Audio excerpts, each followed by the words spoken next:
Welcome in, folks. It is a sensational Sunday evening. I'm Josephine Sage. Let's jump right into the forecast as we take a look at those weather headlines.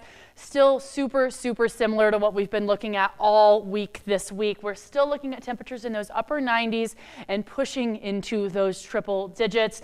There is still that chance for some record-breaking temperatures. In fact, we might have broken some records today, and we have that same chance as we get into Monday, maybe even Tuesday, for those possible record-breaking temperatures, similar to what we were looking at last week at 103, 104, maybe even 105 degrees. And there's still a high pressure system still hovering over Colorado, and that's what's keeping us in these warm temperatures. That's what's keeping us with these dry airs, because as we take a look here, this is what we're focusing on. This huge hot air mass is continuing to circle even up to those northern states, with the greatest chance for temperatures being well above normal, 10 to even 20 degrees in those desert areas, especially on the outside of those higher elevation regions, due to it kind of just being stuck and not moving up on over those Rockies. So that's kind of for us. It's getting stuck right here in the Grand Valley to bring us those temperatures in 104, 105 degrees. And I want to chat about the causes of increased UV for us here on the western slope. It means a decreased ozone in these higher elevation regions, especially if you're headed into the Rockies. Even though those temperatures are cooler, those UV rays are going to be a little bit higher.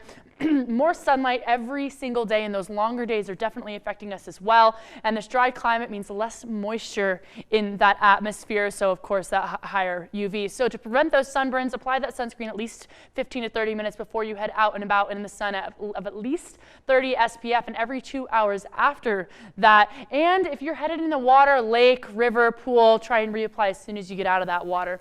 Wear hats, sunglasses, and long sleeves if you can. I know I've been wearing a little sun hat, little baseball cap wherever I've gone, and stay in those shady areas if you can during those peak UV hours between 10 a.m. and 4 p.m. because if you don't have that protective clothing on, that will definitely help you kind of shield from those UV rays. Our almanac will show us 103 degrees from that high earlier today instead of that typical 104. So we're still looking at that to push into those record-breaking temperatures on Monday instead of our typical 95, what we're usually feeling.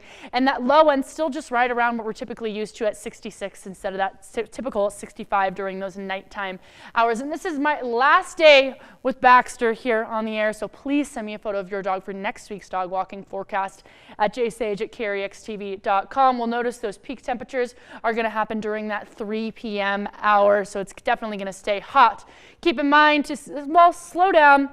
Dress for the heat, maybe wear that loose fit clothing. Don't eat heavy meals, avoid that caffeine and that alcohol, cool down regularly. Take a walk maybe in the library, in the mall instead of out and about. Check in on your neighbors, your family, your friends, and check that back seat for any valuables that you might have. That pollen forecast has not shifted too much. We're still looking at moderate grasses and weeds, but some low trees and some low mold in terms of those irritations hanging on out. The extended forecast is going to show us possible record-breaking temperatures tomorrow. The middle of the work week could be bringing us some possible storms. We're going to continue to track that as it moves on. In Montrose, just about 5 to 8 degrees cooler, but still pushing in those mid to upper 90s for the long run. So as you're headed out and about, like I've said over and over and over, take that sunscreen, take that water with you, because it's definitely going to stay on that hot side of things as that weekend wraps up and as that work week gets on.